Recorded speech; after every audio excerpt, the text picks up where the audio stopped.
Hi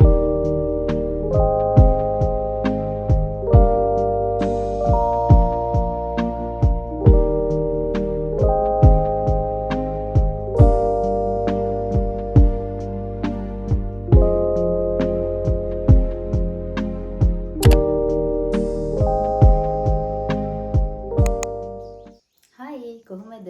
ඔයාලා හැමෝම ගොඩක් හොඳින් ඉන්නවා ඇති කියලා මම හිතනවා. ඉතින් හුඟ දවසකට පස්සේ ඔයාලට shopping vlog එකක් අරන් ආවා. ඔයාලා thumbnail එකේ දකින්න ඇති අද vlog එක මොකක්ද කියලා. අද මම ඔයාලා එක්කන් යනවා. මේකේ මෙහෙමයි. මම අද යන්නේ fabrics වගේක් බලන්න. ඉතින් ඔයාලා අහලා ඇති කොවින් කියලා පැත්තක් ගැන. ඉතින් එහෙ පහුගිය කාලේ ගොඩක් famous වෙලා තිබුණා. ඉතින් ගොඩක් අඩුවට clothing materials එතකොට fabrics ඒ විදිහේ දේවල් ගන්න පුළුවන් places ගොඩක් තියෙනවා. ඉතින් අන්න ඒ වගේ ගොඩක් famous තැනකට තමයි අද මම යන්නේ. ඉතින් මම ගිහින් ඔයාලටත් පෙන්නන්නම් මොන විදිහේ දේවල්ද තියෙන්නේ, අලුතෙන් ඇවිත් තියෙන දේවල් මොනවාද, prices කොයි වගේද. ඉතින් මට පුළුවන් විදිහට මම ඔයාලට මේ දේවල් vlog කරලා පෙන්නන්නම්. ඉතින් මම දැන් ලෑස්ති වෙන ගමන් ඉන්නේ. තව ටිකකින් යන්නේ. එහෙනම් ගිහින් හම්බෙමු. Bye.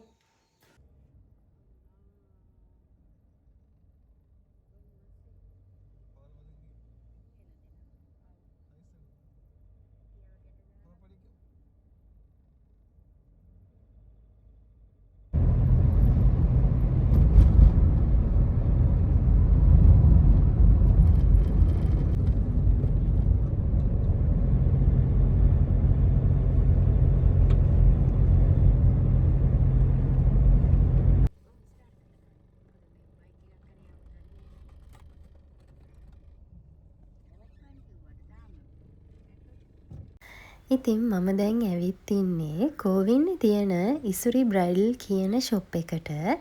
මුලින්ම ආවේ මේ ෂොප් එකට. ඉතින් ඔයා මෙතනට ආවොත් ඔයාට දැන් බ්‍රයිඩ් කෙනෙක් වෙන්න ඉන්නවා නම් මෙතනින් ඔයාට කැමති දෙයක් ආස කරන විදිහේ දේවල් තෝරලා ගන්න පුළුවන්. ඉතින් ප්‍රයිස් එකත් එයාලා වෙන වෙනම කැටගරයිස් කරලා තියෙනවා. ඔයාට කැමති ප්‍රයිස් එකකට ඔයාට ෆැබ්‍රික් ගන්න පුළුවන්.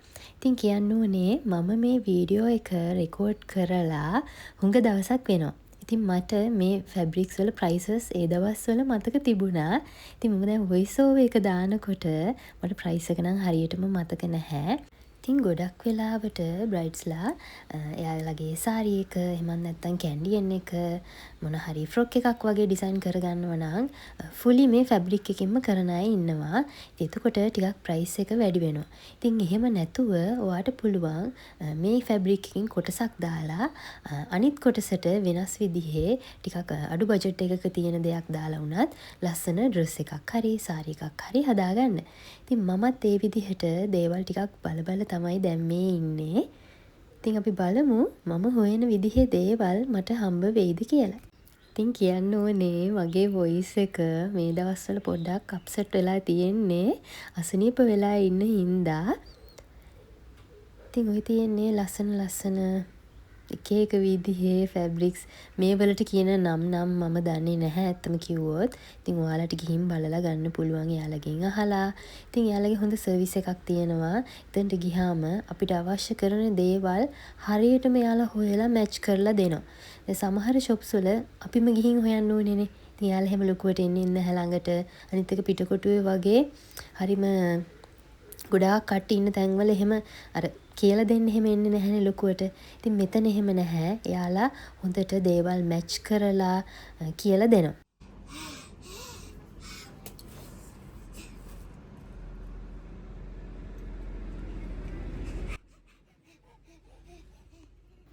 ඉතින් මම මේ දැන් හොයන්නේ මගේ ප්‍රී ෂූට් එකට මට සාරි එකක් හදාගන්න ඕන වෙලා තිබුණා.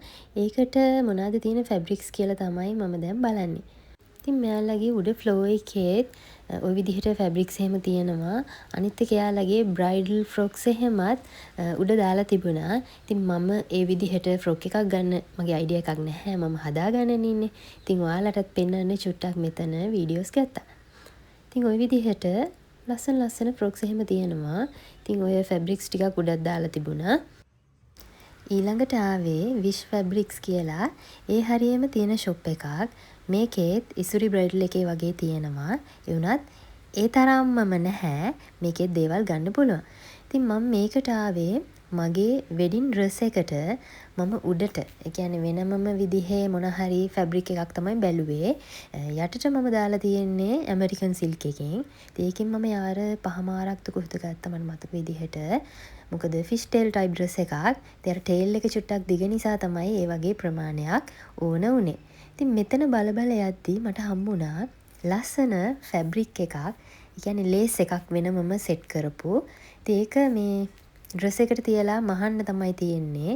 මුකුත් වෙන කරන්න දෙයක් නැහැ. ඉතින් ඔයාලට බලා ගන්න පුළුවන් ෆයිනල් අවුට්පුට් එකේදී කොයි විදිහටද මම ඒක ගත්තේ කියලා. ඉතින් දැන් ගන්න තියෙන දේවල් ඔක්කොම වගේ අරගෙන ඉවරයි. ඉතින් මම දැන් ගෙදර යන්නේ. ඉතින් මම බ්‍රයිඩ්ස්මේඩ්ස්ලට මේ දවසේ නෙවෙයි ගත්තේ. තව දවසක මම ගියා කියලා කිව්වනේ. එදා තමයි මගේ හෝම් කමින් ඩ්‍රෙස් එකට අවශ්‍ය කරන දේවලුයි බ්‍රයිඩ්ස්මේඩ්ස්ලාගේ දේවලුයි අරගත්තේ. හයි. ඉතින් මම හිතනවා ඔයාලට මගේ වොයිස් එක ඇහෙනවා ඇති කියලා. ඔයාලා දකින්න ඇති කලින් වීඩියෝ එකේ මම shopping කරන්න ගියා කෝවින්නට. ඉතින් මම ගිහින් මගේ බ්‍රයිඩල් ඩ්‍රෙස් එකටයි වෙඩින් එක දවසේ ඩ්‍රෙස් එකයි හෝම් කමින් ඩ්‍රෙස් එකටයි අවශ්‍ය කරන දේවල්. එතකොට අම්මගේ මොන හරි සාරීස් වලට ගන්න දේවල් ඒ වගේම තමයි ගත්තේ. ඉතින් මම ගත්ත ඩ්‍රෙස් එකට මම එතනදි බැලුවා එක එක ටයිප් එකේ ෆැබ්‍රික්ස් තිබුණා. ඉතින් මම ගත්තේ ඇමරිකන් සිල්ක් එක.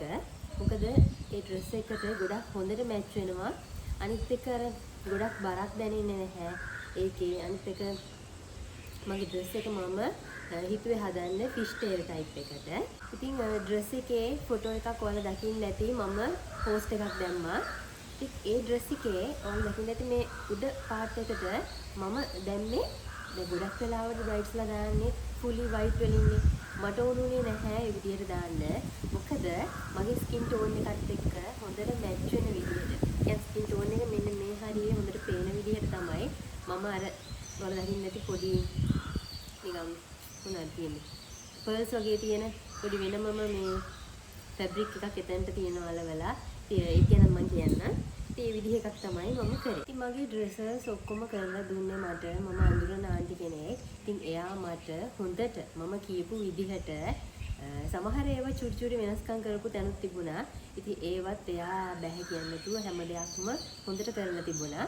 ඉතින් වෙඩින් ඩ්‍රෙස් එකේ විදිහට තමයි මම කරගත්තේ. ඊපස්සේ හෝම් කමින් එකටත් මම හිතුවා රෙඩ් අඳින්නේ නැතුව පොඩි වෙනස් විදිහක්. ඒ කියන්නේ ගෝල්ඩ් වගේ ඩ්‍රෙස් කරොත් හොඳයි කියලා. ඉතින් ඒ ඩ්‍රෙස් එකත් මම හිතලා. ඒ කියන්නේ මම ගොඩක් Pinterest එකේ, Instagram එකේ හොඳට හොයලා අයිඩියාස් ගොඩක් අරගෙන තමයි හිතුවේ අන්තිමට ඒ විදිහේ ඩ්‍රෙස් එකකට යනවා කියලා. ඉතින් ඒකෙදි මම ෆැබ්‍රික්ස් තෝරගන්නකොට ගොඩාක් හෙව්වා. මට මතකයි මම වෙඩින් ඩ්‍රෙස් එක ගත්ත තැනින් නෙවෙයි හෝම් කමින් එකේ ඩ්‍රෙස් එකට ෆැබ්‍රික් ගත්තේ. ඉතින් එතන තිබුණේ නැහැ ඒ ටයිප් එකේ වයිදා. ඉතින් මම දවස් දෙකකට ගියා. මොකද පළවෙනි දවසේම ඔක්කොම ටික කරගන්න බැරි වුණා. ඒක නිසා දවස් දෙකකට ගිහින් තමයි මේ දේවල් ගත්තේ. ඉතින් හෝම් කමින් ඩ්‍රෙස් එකේ ඒකේ තියෙන අර ග්ලිටර්ස් ටයිප් ඩ්‍රෙස් එකක් නේ. ඉතින් ග්ලිටර්ස් හොඳට පේන්න නම් මේක පොඩි ටිප් එකක් ඔයාලට. ඒ ඩ්‍රෙස් එකේ ඒ ග්ලිටර්ස් හොඳට පේන්න නම් අනිවාර්යයෙන්ම යට ලේයර් එක එන්න ඕනේ ෂයිනින් නැති ෆැබ්‍රික් එකකින්. ඉතින් මට චුට්ටක් ඒක හිතුනේ පහු වෙලා. ඉතින් ඒ වුණත් ඒක ලොකු අවුලක් වුණේ නැහැ. මොකද අර උඩට තියෙන ග්ලිටර්ස් ෆැබ්‍රික් එක ගොඩාක් දාපු නිසා යට තියෙන එක ලොකුවට තේරුනේ නැහැ මොකක්ද තියෙන්නේ කියලා. මම දැම්මේ මට මතක විදිහට මොකක් හරි වැලන්ටිනා හරි මොන හරි ඒ ටයිප් එකේ ෆැබ්‍රික් එකක්. ඉතින් පුළුවන් නම් දාන්න එහෙම මේ ෂයින් නැති එකක් යටට දැම්මම නම් අර උඩ තියෙන ග්ලිටර්ස් ගොඩාක් හොඳ ලස්සනට පේනවා. ඉතින් මේ විදිහට ඒ ඩ්‍රෙස් එකත් කරා. ඔයාලට මම ඊළඟට හරි මේ වීඩියෝ එකට හරි දාන්නම් ඒ ඩ්‍රෙස් එකත්. ඒකත් ගොඩක් කට්ටිය කිව්වා ගොඩාක් ලස්සනට තිබුණයි කියලා. ඉතින් ෆිටෝන් එකත් කිසි ප්‍රශ්නයක් වුණේ නැහැ ඒ ඩ්‍රෙස් එකේ. හැම දෙයක්ම පර්ෆෙක්ට් තිබුණා. ඉතින් කියන්න ඕනේ මම දැන් මේ ඩ්‍රෙසස් වලට මගේ කොස්ටියුම් වලට ගිය ප්‍රයිසස් මම කියන්නේ නැහැ මේ වීඩියෝ එකේ. හැබැයි කියන්න ඕනේ එක දෙයක්. එහෙම ලොකු ගාණක් මට ගියේ නැහැ මේ දේවල් හදාගන්න. ඉතින් සමහර අය හිතනවා ඇතිනේ එහෙම ලොකුවට අවශ්‍ය වෙනවා වෙඩින් එකකට ලෙහෙංගා වගේ ගන්නවනම්. ඉතින් ඔයාලට පුළුවන් ඒ වෙනුවට වෙනස් විදිහ දෙයක් අලුත් දෙයක් try කරලා බලන්න. එතකොට ඔයාගේ අතේ තියෙන ගාණක් ඉතුරු වෙනවා. අනිත් එක ලොකු දෙයක් කරන්න අවශ්‍ය වෙන්නේ නැහැ. ඉතින් අනිත් එක හැමෝම දැන් එකම විදිහේ දේවල් කරනකොට අර ඒකේ කිසි වෙනසක් නැහැනේ. ඒක නිසා අලුත් දෙයක් හැම වෙලාවෙම try කරලා බලන්න කියලා මතක් කරනවා. ඉතින් ඔයාලට ඒ විදිහට දැන් කොළඹ වල තියෙන ඕන තරම් fabrics එකම තැනකින් ගන්න පුළුවන්. ඉතින් ඒ විදිහේ තැනකට ගියොත් තෝරගන්න ගොඩාක් ඉඩකඩ තියෙනවා. අනිත් එක මම නම් ගොඩාක් ආස වුණේ නැහැ පිටකොටුවේ තියෙන shops වලට යන්න. මොකද ඒවා හරියම busy නිකම්. එතකොට මට තියෙන ideas උත් නැති වෙලා යනවා. ඉතින් මම ආස හරිම calm විදිහට තියෙන shops වලට නිදහසේ මට තෝරගන්න පුළුවන් වෙන්න ඕනේ. ඉතින් ඒ නිසා තමයි මම අර විදිහේ shops වලට ගියේ. ඉතින් ඔයාටත් පුළුවන් නම් time එක අරගෙන හොඳට බලලා දේවල් ගන්න. එතකොට කිසිම දෙයක් වර්ධින්නේ නැතුව ලස්සනට ඔයාගේ හැම දෙයක්ම කරගන්න පුළුවන්. ඉතින් මම කලින් වීඩියෝ එක දැම්මම කමෙන්ට් කරලා තිබුණා ඉස්සරහට මේ විදිහට වීඩියෝස් අරන් එන්න කියලා වෙඩින්ග්ස් කරන කට්ටිය. ඉතින් ඉස්සරහට වෙඩින්ග්ස් කියන කට්ටියට වැදගත් වෙන නිසා තමයි මම මේ විදිහේ වීඩියෝ එකක් අරගෙන ආවේ. මොන හරි දේවල් අහන්න තියෙනවා නම් ඔයාලට පහලින් කමෙන්ට් එකක් දාන්න. මට අමතකුත් මොන හරි තියෙනවා නම්. එහෙනම් අපි next week එකේ තවත් අලුත් vlog එකකින් හම්බෙමු. bye.